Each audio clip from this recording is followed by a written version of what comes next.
back to the On the Block podcast. We're your hosts. I'm Dory. And I'm Khadeja. And this is the show where we cover Big Brother, everything behind the scenes and on the screen. So kick back, relax, and enjoy the show. So we are in week 9, and we are finally at freaking jury. Yes. Finally. So typically for jury time, like a lot of in past seasons, we have a lot of people don't really play a lot of game until like jury, and they really start to show their cards at jury time. So at this point, it should be interesting to see how the rest of the game plays, because now you don't really have to worry too much about being sent home before you even get that check. Like you talk about last week, Cameron is very freaking excited because he made it to jury. His goal, he He made her one of his goal. After he came back in the house, it seemed like he was talking more about like end game, like final twos, but he definitely made his first goal in making jury, so he should be good financially because I think they still get paid in the jury house. So yeah. So this week we have Miss Bowie Jane catches her first HOH by accident. I mean, I don't know how accidental you could really win an HOH, because at that call, if she really wanted to get out, she could have said the wrong answer a while back. But I feel like, she wanted it a little bit, but... Yeah, I just think that she didn't lose the right way. You have to put an astronomically large number. Like, if they split the board, then I would have believed her that she accidentally, Yeah, like, because Felicia's number was crazy out there. Like, I don't even know what she knew what she was putting down. But yeah, not gonna lie, when I first saw that Bowie Jane won, like, my first thought was like, whose HOH is this gonna be? Because we haven't really seen much game talk from Bowie Jane. Yes, she's in a couple conversations to where like people would like include her when they need votes or whatever, but we've never really seen her say, hey, if I win HOH, I'm gonna target this person, this person, this third. So I really was like, who's she gonna listen to? Who is gonna really be the one to have her ear this week? And we find out very quickly who's that gonna be, because immediately as she wins, we see a lot of people go into Matt and Jag. They see that she'd be a lot more receptive if like they receive information from them, if she receives information from them aside from like other people. We have first off, we have Corey. Corey's super worried. He's been called out a lot within the past couple weeks by Mimi, Felicia. His name is being thrown around there a lot. He's already in his showmans with America, so he's a top target. And right now, he definitely sees that Blue and possibly Cameron, most definitely Cameron, is gunning for him. And of course, he wants Bowie Jane to put up them. Like, I'm not gonna lie, sometimes I'm just like astounded by, I'm not gonna say honest Corey is, because it's just like, I think he had a conversation where he's like, they're coming for me, I want her to nominate them. Like, these are the two people that are coming for me. And I'm like, in what world is this HOH supposed to do what's best for your game? Like, I don't know how to explain it. It's just like weird to me. Like, I'm just like, hey, these two people are coming for me. Can you put them up? Like, he makes good cases and it could work, but like sometimes it's just like, Corey, no, like it's not good for their game, and I don't know how you can see a world where it'll be smart for Bowie Jane to get out Blue or Cameron. Like, honestly, Cameron is probably the only person that's like, I'm not gonna say the only person that's had her back, because like no one is really coming for her. But like, for any weeks that he's been HOH, he's kept her safe. And he thought that too. Cameron actually thought that, like, hey, Bowie Jane is HOH this week, I should be safe. For once, everyone should not be coming for me. And I honestly thought that too. Like, I didn't see a world where she was really going to turn on Cam. And she doesn't want to. So at this point, everyone in the house has an idea of what Bowie Jane should does. We have Corey in America gunning for Blue and Cam. We have Blue, Cam, Sari, Felicia gunning for Corey. And then we have just Jag and Matt in the middle. Both sides is like, hey, can you tell Bowie Jane this? Can you tell Bowie Jane that? I was just like, and that's where I was like, immediately I was like, all right, maybe this is Jag and Matt's HOH. But tell me though, at what point did they really get that close? Because like I Jack, don't, yeah, Jag and Matt and Bowie Jane. When did they really get that close? this was last week. Mm-hmm. During the last when Mimi was leaving. They needed to pull in other people just to keep themselves safe. And Yeah. they decided that their most ideal final five would include Bowie, Felicia, and Suri. So they're trying to work Bowie so that they can get Mm-hmm. to that final five with the And I mean, that makes sense because once they get rid of Blue, Corey, and America, like Matt and Jag would basically just steamroll the final two. Like there's literally no competition. So that makes sense. But I thought like, their relationship was like building for weeks or something because it did just feel like it just came out of nowhere. yeah. Like, which is interesting to me because if this just happened and you've had this bond with Cameron pretty much since like the professors, why is it so easy for you to just like listen to Jag and Matt and be so team Jag and Matt and not really consider Cameron? But I Yeah. guess that just shows how well Matt and Jag are really playing this game because like this week, like you really see them start to set themselves up for the end. They're really putting a lot of plays in motion. So I'm excited to see how their game goes out because I feel like right now they are definitely like running things pretty much, at least from this week perspective. It has to do with the fight with Jared and Corey. Bowie was in the room for that fight, so that probably helped her see who's more trustworthy Oh out of yeah, all of them. So I think that was also a point where they probably started like getting a little closer. yeah, which makes sense. After hearing everything, Jag and Matt is really team Cameron. They don't really need him. I mean, they had the alliance to fugitive with him, but again, they only really created that to keep themselves safe in case he won HOH. So pretty much at this point, they don't need Cam. He's done what he already can for their game and they are really hoping to get Bowie Jane to put him up. But at this point, Bowie Jane is like, no, like Cameron has been really good to her. He can win comps and keep her safe. Like, she's just not in this game to do people's dirty work or like get unnecessary blood on her hands. Because in her mind, she's like, if y'all want Cameron out, y'all go win HOH and do it, which I'm actually really impressed by because I did not expect her to put up much of a fight about Cameron as she did. Like I really did expect like once Jag and Matt had all this information and they brought it to her, I thought she would immediately put up Cameron. So I was really proud when I saw her say like, "Hey, y'all not just about to use my HOH and throw all this blood on my hands for y'all game. I'm not doing that." Yeah. And at this point, she's never really trusted Felicia or Sari from the red vote. And that's who she wants to get rid of. At one point, she even said, I kind of just want to get rid of that other side, like Blue, Felicia, and Sari, and just like working what we have now. And you know what I'm about to say about that.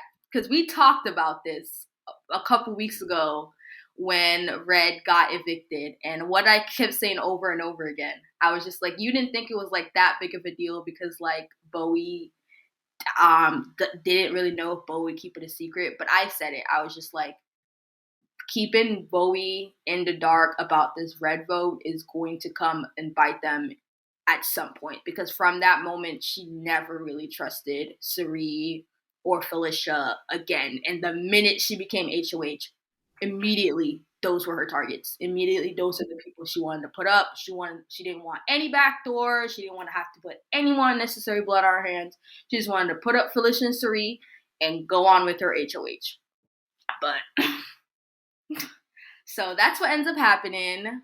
Despite everyone's effort to get her to go after bigger targets like Corey or Cameron, for initial noms, Bowie puts up Felicia and Suri. How you feeling about that? I knew it. I even said it last week. When she won, I was like, "Who's she gonna put up? Suri and Felicia."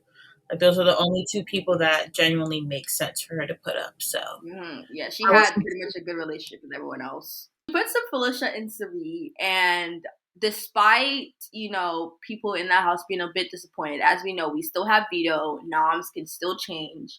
People can still be backdoored. So Corey is still pushing for Cameron, while Cameron is still pushing for Bowie. And at this point, Cameron is getting a little sus, because he's just like, why is she not trying to get rid of a big target? I don't know. I feel like something in my mind, he's thinking, if you don't put up Corey, or if you don't have any intentions of putting up Corey, it might be me.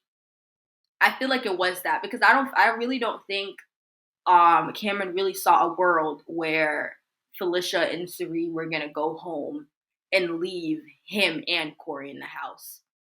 So I don't know. What do you think of that? He was probably a little convinced that maybe Suri would go home because it made sense to him for Suri to still be on the block. But Cameron always knew that he was never fully safe in the house. Like he never really had anybody close to him. Like as much as he thought he had a good relationship, like it was never given that with anybody.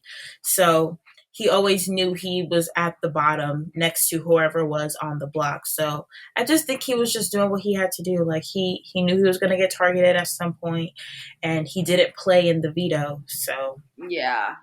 So yeah, he wasn't picked for the veto, I should say, because he didn't pick yeah. the players. But yeah. Yeah, so speaking of veto, so we had veto, and we had Suri, Felicia, and Blowy playing it, but then we also had Matt, Jag, and America. Is this one of the first vetoes that Cameron haven't played in? I feel like he's played in like almost all the vetoes except this one. No, I think he probably didn't play in one before, but if he wasn't on the block, He he was was in HOH. so I think he played in all of them. Which is ironic to me, because like what I say, the veto that the people always need is either they don't win it or they don't get to play. Because at this point, with all the back and forth, Cameron was like, he needs to play in this veto, and like one veto he needed, he couldn't freaking play in it. Yeah, and the same thing happened with Frank. That was the week Frank went home was the one week he didn't play in anything. He wasn't HOH, none of that. Yeah, And yeah. so you gotta take your shot while you can, But with Jag and Matt both playing in this veto, despite Bowie not being so receptive before, they are still hoping that once one of them wins it, that they will be able to convince her, to put up Cameron. Veto, we have OTEV, which is one of my favorite competitions. I love OTEV. And then we also had Zingbot. They made it seem like such a twist that we had both of them, but like, correct me if I'm wrong, haven't we always had Zingbot and OTEV in like the same episode? Hasn't it always been like that? I think it's always been like that. I feel like it has, or it's been like the same week. Yeah. I think the only twist they did was they made Zingbot a nice bot, and then they had OTEV be the one to like give them their insults, or whatever. And not gonna lie, a couple of them were really funny this year. I was actually really laughing up for a couple of them. Like, I didn't even hear any of them, so I don't even know what the zings were. No. So for Suri, right? I gotta rate Suri, because Suri's one was freaking hilarious. So they're like, Suri, you lost all your allies. You are on. So they're like, you're doing what you always doing best, losing on an island. So just like. And they literally made a whole song for Corey telling him how ugly he is and what does America see in him. Literally like a whole song. Like, you see how America's name is America? They did like a twist on the Star Spangled Banner and literally just like that man had like 6 or 7 zings. There was not playing this year. That is terrible. I need to go back and watch it. And then they called Cameron a major effing tool. And everyone freaking loved that. They called him a tool. But yeah, you got to go back and watch it. Those things were funny. I'm glad that was Cameron Zing because I don't think the public viewers know how much they don't like Cameron. So that's probably giving them some insight. Like, No, oh, literally, after Zing, you just have a bunch of people's DR session who's like, "Yup, they got it right on the buddy." yeah, Somebody had to his say. villain edit did not make the show at all. And of course they called freaking America. They called America a cougar because we all know what she's like 27 and Corey's like 22 or something. But yeah. Yeah, Corey's 22 now. His birthday was in the house Oh the yeah, yeah. past. He's like, I'm 22 now. Yeah, What happened to them celebrating birthdays on the episodes? I was like, they completely just like skipped over his whole birthday. I didn't even know it was his birthday until he was like, I'm 22 now. yeah. But it's cute. Bowie Jane had a birthday in there. Corey did. They brought them the booze and the cake and stuff. So they be getting a little drunk and, Okay, okay, okay. doing their little thing. Touring America. Yeah. He got him a little gift. She gave him a little gift. You know, She she wrapped herself in a little pink bow. did. Jared's not in the house anymore, so someone has to do it. Someone has to make use of what's in the house. So, So after veto players are picked, Cameron decides to have this little chat with Jag where he's basically like, 'cause like I said before, he's become very like sussed out of why like Bowie Jane like won't put up Corey. So she has this conversation with Jag, and he's basically like, I feel like there were some truths to what Mimi said when she left the house, because as we know, Mimi said that Corey America and Bowie Jane are working together. And so because of her not wanting to put up Corey, he's like, I think there might be some truth to this, she's really sussing me out. And Jag wanting to get rid of Cameron, of course, he decides to go back and tell Bowie Jane this, which I obviously like. That seems so obvious to me. I don't know, maybe Jag just seems like he's a better liar in the house, or maybe it's just like a viewer point of view. But that conversation with Cam, he's literally just like, yeah, cool. Like how did Cam not pick up earlier that they weren't literally playing with him? Or because Jag was not saying shit all week. Like he wasn't even trying to pretend like he was Cameron's ally anymore.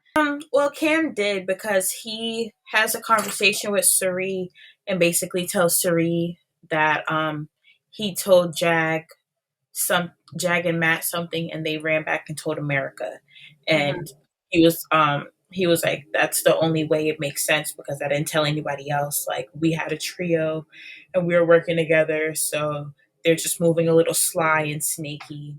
Yeah. So Yeah, speaking of that, I think earlier conversations, Matt actually revealed to Corey that all last week Cameron was trying to put them against each other. And I was very confused because I was just like, why are you just like giving out this information? Does like Matt not lie? Like I was just like very confused by that. I'm like, why are you just like so oblivious, not oblivious, just like plainly telling him that? Like, yeah, confused because I was just like, why are you just like giving out this information? Does like Matt not lie? Like I was just like very confused by that. I'm like, why are you just like plainly telling him that? Like, yeah, Matt's not the best liar. I'm like, who does that? I was like, I know you guys aren't really working with anymore, but still, like, that's not this information that you just like throw out like that, because that could come back and bite you in the ass. Like, but Yeah. yes, I feel like at this point, like after that conversation with Jag, I felt like at that point, like if the veto was used, they were most likely going to be able to convince her, because like I don't think that was the main reason why any of that would have happened, but I do feel like Cameron having that conversation with Jag kind of did shot him in the foot, because Jag was looking for any reason to get Bowie to put him on the block. Yeah. So And that just shows how bad Cameron's social game is and why he has to fight so hard to stay in the game, because you win, but you can't draw these people to like you. So yeah, they're going to want you out. Because not gonna lie, like I did not expect Matt and Jag to drop him as quickly as they did. I'm not gonna lie. I was just like, And damn, the they fact that they're able to do that and everyone's able to get on board quickly just reveals how well placed they are in the house and how well they're playing everybody. And oh even yeah. Cameron picks up on that and, gets Suri to understand that. So I mean, it's there are some moments where I definitely feel like Matt and Jag try to like compare themselves to the Hitmen. And there are some moments where I'm like, get out of here. Y'all are not the Hitmen. And but then this week I was like, shit, y'all might be the Hitmen part two, because y'all really getting people to play this game for y'all. And like y'all hands are staying relatively clean. So I was like, maybe y'all are making some Hitman moves. yeah, I really think they are. I think they're getting up there. They will never be as good because the Hitman was so undercover. No one knew they were working together until Hmm. the end. Yeah. So as I think now, because everyone knows they're a duo, it's going to be a little harder for them. But no one could win. They are the only ones outside of in the house currently that are winning competitions consecutively. Hmm. Like, Yeah. so people What I know love that about it is like they're Jag is kind of spreading it out. Like he has a resume, but he doesn't have this like overwhelmingly like too much win resumes like Cameron. But it's still there. It's building. Like I like how he's building it. if Cameron wasn't winning veto, Jag was most of the time. Hmm. Yeah. They just don't have any HOHs. But I think veto wins are more important than HOH wins because you Yeah. could win HOH and have a bad week still, but it all depends on who wins that veto. 100%. That's I don't remember who it was in the house, but I think somebody had like accused the stronger players. They were saying nobody wants to win HOH. They all want to win vetoes. I don't remember who said that, but I remember somebody like accusing. I remember someone saying that. Yeah, It was Corey. makes sense because this season is the seasons of backdoors and unanimous votes. So you do Yeah, want to win because that veto. vetoes are the only thing that can save you. Like, be honest. When was the last time that the target, like the true target, was initially on the block? Like, I can't remember the last time. Really, Huh? Heisem, That Heisem. was what fucking week two. Like, I mean, no, because even when Red went home, Cameron was still the target. hmm, So yeah, yeah, rarely. We haven't seen that in a while. yeah. But so we had the veto, and we were down to Bowie, Jane, and Jag. And not gonna lie, I was like, okay, Bowie. I was like, okay, so you won your HOH, and you're top two in the veto. You know, maybe you're actually gonna start win some comms. But obviously, Jag. You know, I think he gets the Veto King award of this season because Jags come through and he grabs that veto. And at this point, it seems like Cam's fate is sealed. At this point, Bowie is just like she knows that Jag wants to use a veto. He's expressed wanting to use it. So at this point, she knows that she really doesn't have any other choice, despite initially not wanting to target Cameron or even having to use the veto. Because, like I said, she just wanted to put Felicia and Sari on the block and be done with that. So after Jag wins the veto, he has to decide who he wants to use the veto on. His gut was telling him Suri because obviously he just has a better relationship with Suri. With him being saved by Matt, I think week 3 or 4. And just the overall trust that they've been able to have. And then that conversation Suri had with him, with the whole Jared situation and like them talking it out and understanding what's been going on. They just felt like it was better for Suri to come off the block. But Suri has a conversation with Felicia, I believe Matt and Jag in the comic room, and she says, she doesn't mind staying on the block come eviction night because she wants Felicia to have a moment off the block and not have to pack her bag.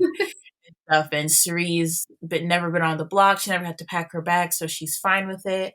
Later in the week, she does start expressing like she's getting more anxious about it, because you never really know. Like Cerie's Yeah. also a pretty big target, but she's just been playing so well socially that people aren't really targeting her at the moment.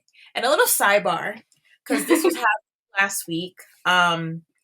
We all know that Cody and Derek are like the two biggest winners of this season. Like they're the most active or whatever. So there was a whole thing on Twitter because Sharon Tharp, one of the producers for on Big Brother, or like a magazine thing, she does a lot of Big Brother stuff. She has her own podcast where she interviews like past players and stuff like that. And she interviewed Cody. And Cody basically got dragged on Twitter Why? because he basically said that Big Brother, like, it matters more about the comps you win than the social game. Like, he was basically trying to say it's more of a comp based game than a social game. And people were eating him up because they're like, this is why alpha white males don't deserve to win this game, because they could only think about what makes them wrong. After Like, all, Brother okay, was initially a social game. Like, think back to season one. There yeah. were no comps. Mm-hmm. There were no meetings, no nothing. You literally did projects and like little challenges Yeah. throughout the week. And it was more like mental things or like arts and crafts or whatever. And then at the end of the week, you vote who you want to leave based on the conversations you've had. There But you know was what? This makes a lot of sense because Cody's a damn recruit. He doesn't respect. I don't think he respects the history and of this that's game exactly or what where people it on Twitter started. were saying. And that is why I've always hated recruits. He's just a sore recruit. So of course, when he comes into his house and he sees that the way you gain powers by winning all these competitions, of course he's gonna have that point of view because like Yeah. he doesn't see where it came from. Mm-hmm. Like even to begin with, the reason why they even added competitions is because America wasn't feeling it. Because if they had Yeah, continued because the it way was they're supposed to boring. do with the Yeah, New Zealand version, it was just supposed to be the social aspect of it. But in America, that just exactly. wasn't gonna work. You Yeah, know. it was boring. So, you add that element of surprise and like excitement because now people have power, they could save themselves. But Mhm. at the end of the day, it's still a Yeah, social I game. feel like that's really and that's also very disrespectful to past people that have played in this game and won off their social skills because what you think you're so much Yeah, better than. First of all, Cody, you are before you went on All Stars, you were a joke because you made the dumbest decision ever, bringing Derek the final two, knowing that he's gonna beat your ass, and based on your principle, you should have won because you had a better competition resume than Derek did, but you didn't win because he had a better social game than you. So that makes no sense. exactly. If you really think about it, that's why you didn't win. And he wants to praise X all the time. X barely won competitions. He got to final two because of his social game. And Andy, exactly, literally, because Andy the reason why he won Day, is because he had such a great blind side on Kylan, which social game. exactly. What? Xavier won maybe 2, 3 comps the entire season and won the whole game. Taylor, Like, I'm gonna say Taylor for last because that was a whole thing in itself. But Andy won the game and he didn't start playing or winning anything until jury, and it wasn't until like final 6. and I'm not So gonna lie, I love my girl Janelle. You know, I'm Janelle down to the T. But the reason why Janelle never won is because all she did was just focus so much on winning these competitions. But when it went to having conversations with people and not letting people get in her ear, she sucked at that. We yeah, need both. That was so dumb of Cody to say that. I feel like and he's and him talking about all that and going to explain how like Taylor only won because he said Taylor only won because she kept like beating the block, or like, I need to find what he so said because fake he because I basically watch the said Winner Circle religiously. last season, and he was always like, "Oh yeah, Taylor's playing such a great game," and da da da da da da da da. You know, he really wanted to root for Monty, and you know he knows that if he had rooted for Monty as hard as he did, he would just gotten canceled. Not canceled, but people had something to say. Wow, Cody. Yeah. I would play with like Monty, in my opinion, was a beast. On that season, he wasn't nominated much. He had a good social game, which was just him. But he had strategy behind it. And Taylor was almost like, her strategy was she didn't go home. Mm-hmm. And then she used that incredibly in the finale and got everybody. But it's like, is that the winner that you say, okay, that person like really like they crushed the season. They played the game of Big Brother. And so it's like, I want to know who played the game. It's like your social strategy was just not being on the block. Like, okay, you didn't play. You weren't involved in decisions. You weren't like, cutting the head off of a snake that you couldn't have done yourself because you can't win competitions. So it's like, where's the influence? And that's why I don't think they see strategy. Okay, let's wrap it up. Okay. First of all, we have our own little opinions about Taylor. Right? We have opinions about Taylor and if she really truly did deserve to win, or if she won because of propaganda, or she won because she was bullied, or she could have been the first Black winner, whatever the reason was. But let's not forget how this girl got the entire house to make, not the entire house, but strong players in the house to make a whole alliance. Just to save her. Just to protect her. And how dare he says, oh, you not being on the block, okay, but you're not a part of decisions. Derek never touched the block. And he was single-handedly behind every single decision in that house. And you say that's not a social game? That's not a way to win Big Brother? Like, I was just baffled. And this is coming from the fact that she was on the block so much and never got evicted is amazing social game. But there's not been a single person that's ever been on the block that many times and has not gone home. At one point, their luck runs out. Her luck never ran out. And let's not sit here and act like Taylor didn't have 3 wins under her belt. Let's not act like she was just out here not winning anything. She had a whole HOH. She won a whole veto. And she won an HOH in the end. In the very end, where it was important. Where it mattered, yeah. Literally, Taylor was, at the end of the game, one thing I really loved about her is, despite whatever happened with Brittany and Brittany trying to, like, get her out or something like that, she still was like, look, I don't care.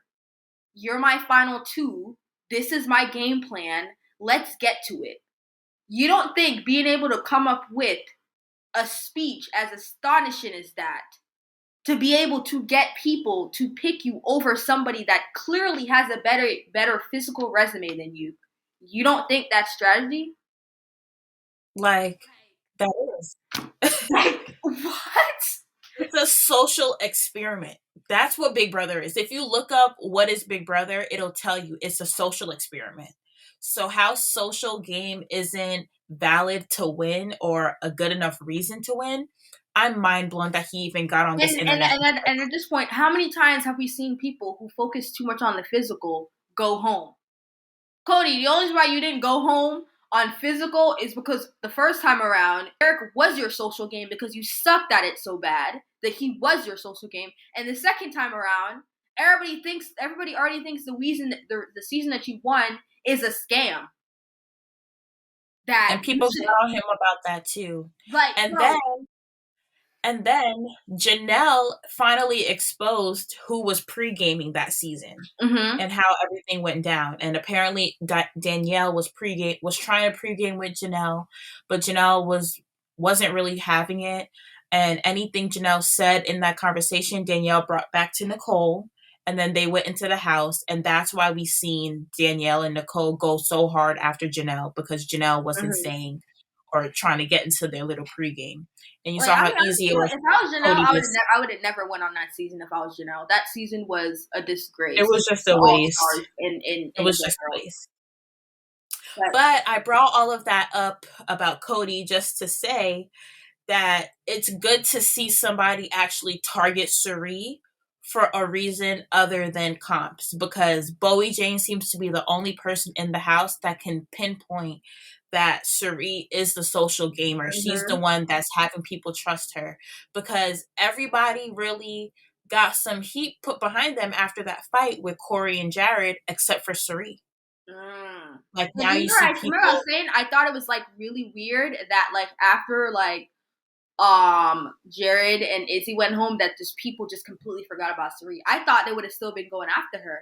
Like they're forgetting who she is. And Bowie Jane, you're right, she said it perfectly. She's like, if she makes it the final two, she's already a legend in this game business. You don't know what she's gonna say in those final two chairs. Like Exactly. you don't know. She's probably taking notes of who the great player that she is without these comp wins. Yeah. And just look how well she was able to get Jag to trust her after Jag was unanimously voted out the house. Mm-hmm. But look, she got behind the right people and was able to save Jag. And now, so I just really want to emphasize the fact that this is a social game. People talking, having conversations, staying under the radar is strategy. Like, it's good. So I'm hoping Cerie's plan to saying that she wants to be on the block. I hope there's some strategy behind that, because it was a weird offer. Never Mm-hmm. seen that in the game. Someone want to stay on the block, but I mean, I think it was that situation where there's like, not gonna lie, there's no way in hell that they're gonna send Cerie over Cameron. yeah, like because at this point, It here's was the kind of thing: perfect. Suri is a legend in the game world, but in this game, she's not that great in this game at this very moment. Yeah. You get what I'm saying? Like, and I feel like they're really a lot of people are like, it's surprising, but people are trying to focus on who she is in this game and not who she is overall, because this game is very different from Survivor. This game is like, it's not the same She as knows the that other one too. she's won. But Yeah, and she knows that too. And that also goes to show, although Cameron is winning all these comps, his social game is terrible. You can win so many times, but if people don't like you, they're going to want you out the house. Mm-hmm. So I don't want to hear anybody who's played Big Brother or who plans to play Big Brother say that having a social game isn't enough to win, because clearly we see 2 instances in the house where it's helping and hurting somebody. Mm-hmm. So Cameron obviously is, knowing that he's going to go on the block. So he does his little he knows he's campaign of being upset and then, going through the motions, ended up going about it calmly. He goes and trash talks Bowie to Blue.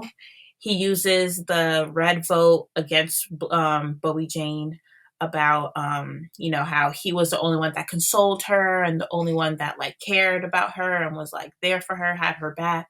And now she put him on the block, so that goes to show who she is. That says a lot about her. He confronts Matt, asks Matt how long he knew about the back door. Matt didn't really give an answer. Then he asks how long he knew it was confirmed, and Matt was like, well, it got confirmed yesterday, but like it was a lot of push and pull. We didn't really know where people's heads were, but we all know that's a lie. You're just trying to say whatever to save face, because Cameron knows what's going to happen. Yeah. So the veto ceremony happens. He obviously goes on the block. How was the veto ceremony? Like, was there any Honestly, there wasn't much drama. It happened very quickly. Okay. Yeah, pretty straightforward. Jack pulls off Felicia. Mm-hmm. Bowie doesn't really say much. She's just like, Cam, you're the replacement. Like, at that point, everybody already knew what was up, what was going to happen. Yeah. So once Jag won the veto, it was pretty like much a set week. Everybody knew that Cameron was going to go home.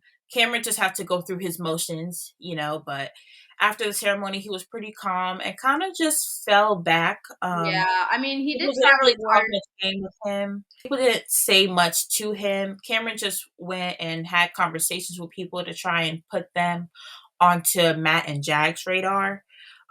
Because, now that he's going home, just trying to give people some ammo moving forward. He has a conversation with Cerie, basically talking about the trio they had, tries to paint them in an image of to make them look sly and sneaky, tells her that he told them that if he were to replace Mimi on the block that week that Mimi went home, he would have teamed up with Blue to try and take out Corey or whatever if he were to stay in the house or whatever like that. And then Matt and Jack retold that conversation to America, and Cameron was like, well, that's weird because I'm the only one that told you guys this information. So Yeah. that was kind of like a little off-putting to him. So he's just trying to make sure that Suri knows that where they're placed in the house, how well connected they are, and how powerful that duo is.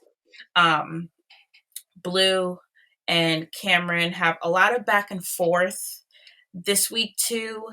And it's just basically like petty, like, I don't like you kind of conversations. When Cameron was like getting more comfortable with the fact that he was leaving, he was like, oh, when he gets his phone, the first person he's going to block is Blue. Damn. And Blue's like, but he kind of said it in like a joking way. And Blue was like, well, I'm going to block you first. Like, I don't like you. And it was just kind of like a back and forth of like Blue being dead serious and Cameron just, kind of trying to joke about it. Like trying to joke about it, but kind of eating it at the same time. Like, all right, Blue's always been honest about how she felt about Cam. I don't like you. I'm targeting you, but never, Yeah.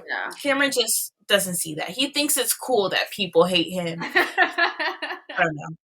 He also goes back and forth with America. They have this fight. I believe in the kitchen they have a fight. I don't remember the exact conversation and what was said, but I do know that it got pretty heated and Cameron called America incorrigible. And she was like, oh, whatever. Her what? Incorrigible.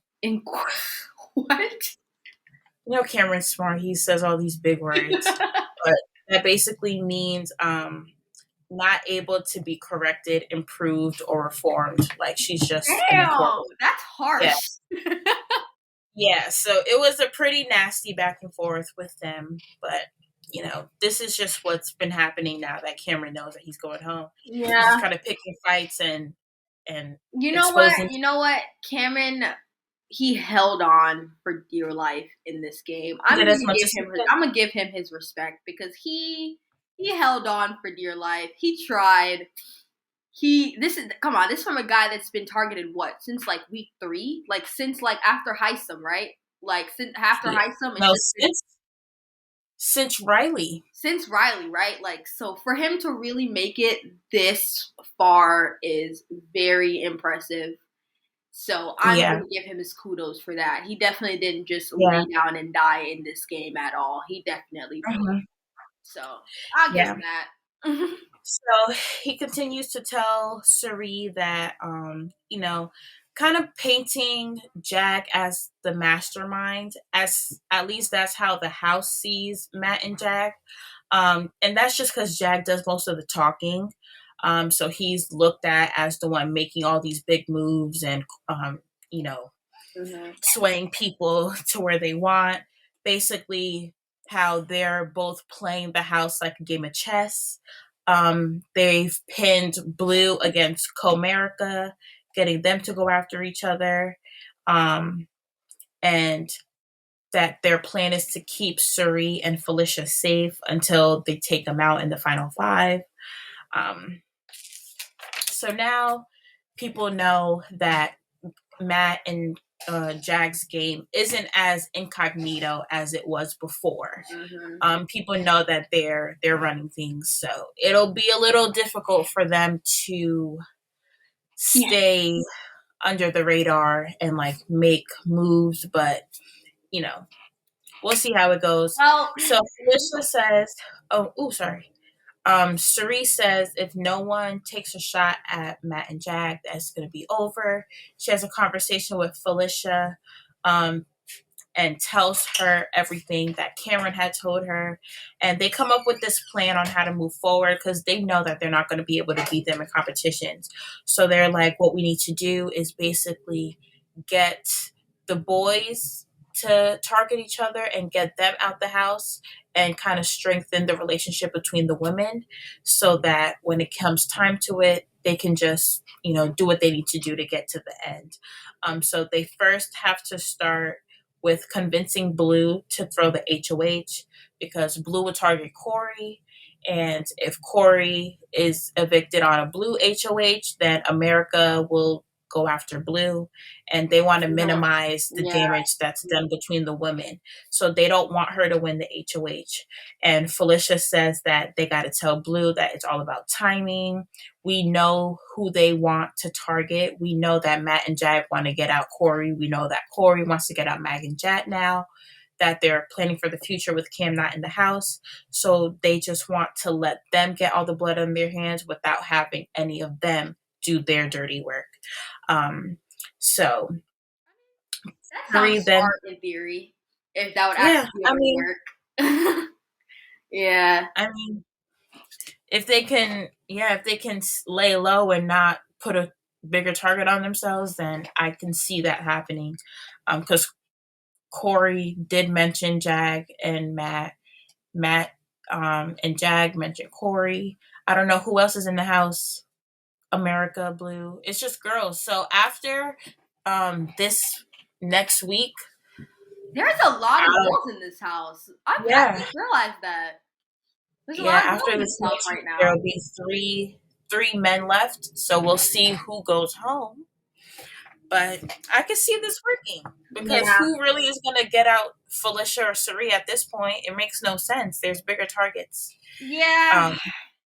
So Sari says that they need to then bring in America. Well, Felicia needs to bring in America because if they don't do that, then America's just going to lean more towards Matt and Jag. So they need to work something on to get America onto their side. And basically it ends that week. I feel like if Corey goes home and it's just America left, I do feel like she would be a lot more receptive to that plan. But yeah, they would have to get Corey out of the house first. Mm-hmm. Yeah. So that's basically it until feeds get turned off for eviction. Yeah. But basically Corey is public enemy number one. I feel him being targeted this coming week.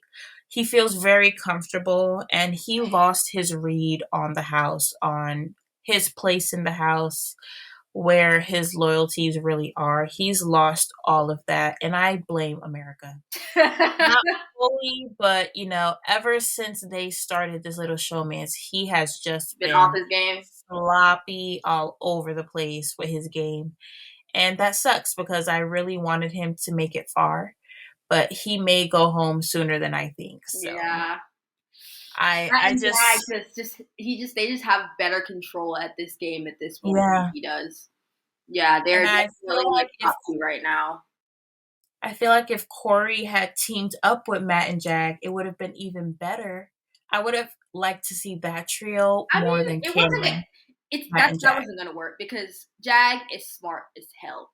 I'm not gonna lie. Right at this very moment in this week, Jag has the best read on this game. He realizes now. Yeah, not like this week. I mean like prior to this showmance. Mm-hmm. Had they built a relationship early on in the game, I would have liked to see Corey work with Matt and Jag rather than America. Mm-hmm. As we know, once again, unanimous vote, 6-0. Cam is evicted. And the end of that era for him. So Sari survived the block. But I want to talk about a little you didn't watch Thursday's episode. So apparently they had this whole little running joke because you know how they always compliment Julie when they're like, oh yeah, I see that on Twitter. So you saw that. Yes, so basically everyone told her she looked exquisite. I don't know how to say that word. So Corey goes last, right? And she picks up on this whole everyone is saying that she looks like that. So then she asks Corey, she's like, let me guess, how do I look? And he says, good, which is hilarious. That's really funny because everyone was saying it because he's all awkward. Corey, like, he's like, good. But right before the cameras cut, and he goes back into the house, and they all ask him, what did he say? This man just lies for no reason. Yeah. He's just like, Everyone was like, why did Corey lie about that? yeah, That was so weird. everyone's Twitter was just like, what? Like, they were like, you saying good was actually hilarious. Like, why did you lie? It was just like, that was just weird. Yeah. No one understood that. I had seen that on Twitter. No one understood that. But yeah, y'all, that's all we have for week 9. We're getting down to the nitty gritty, you know? Yeah, it's the final quarter. Yeah. About 25 days left. How many days left? 25. Damn. I honestly So like this going on forever. Not gonna lie. Yeah. I booked my ticket to Los Angeles, so I'm going to the finale premiere with Azza and all them again. So we'll see what we can do for like our finale. Might do like a live or something. We'll see how that goes. But yeah, that it should be fun. I'm excited to see this finale. Hopefully they could get something to happen where like the players go to their event. I don't know, because it's Big Brother. Not gonna lie, they might, because there's always that one place that they link up at after, yeah. So you might actually get to meet some of these people in real life, in real time. I hope so. Let me see who's going. Let me double check who's gonna be at the event. Probably everybody, not gonna lie. I know Taylor's gonna be there. The cookout typically there. A good bit of them. So it's gonna be Taylor, Danielle Reyes, Kylan, Hannah Chada, Derek, Big D, Brittany D'Angelo, Jasmine, Lawan Exum. I don't know who that is. From The Amazing Race, it's going to be James and Will. I don't watch The Amazing Race. From Love Island, it's going to be Cinco and Trina. That's hilarious. Considering their history on Love Island. That's hilarious. That was so long ago. They probably just are cool friends now. But now about it. Yeah, like that was crazy. Like, girl, remember when I stole your man? Like, girl, remember when I stole your man? Right. Like, what? And then from The Circle, it's going to be Jack and Raven. Ooh, Raven. I like Raven. So we'll see how that event is. When is the finale? What date? November 9th. November 9th. Hold up. Where is that? Oh, wow. Wow, for real? Oh, so we're going to have another election soon, huh? We're going to have another one soon. Yeah. Because we still got a good amount of people left. And we only got wow. Yeah, there's 9 people. No, there's 8 people left in the house. I always go based off what the vote was. So the vote was 6-0, and 3 people didn't vote. So we're probably 8 people. 8. Because so yeah, there's 8 people in the house now. So 1, 2, 3, 4 weeks. So yeah. Yeah, because Jag has his ideal final 5, and the 3 people he wanted out, they're still in the house. So yeah, we're gonna get a double soon. Yeah, we're gonna get a double very soon. That's all we have for this week 9. We currently filming this. We are 75 days in the house. We literally have a quarter left of this game. It's the final stretch. So make sure you like, comment, and subscribe. And we will be covering the whole entire rest of this season. So be sure to stay tuned and follow us on Twitter, follow us on Instagram and TikTok. Peace out, homie. Bye. Bye.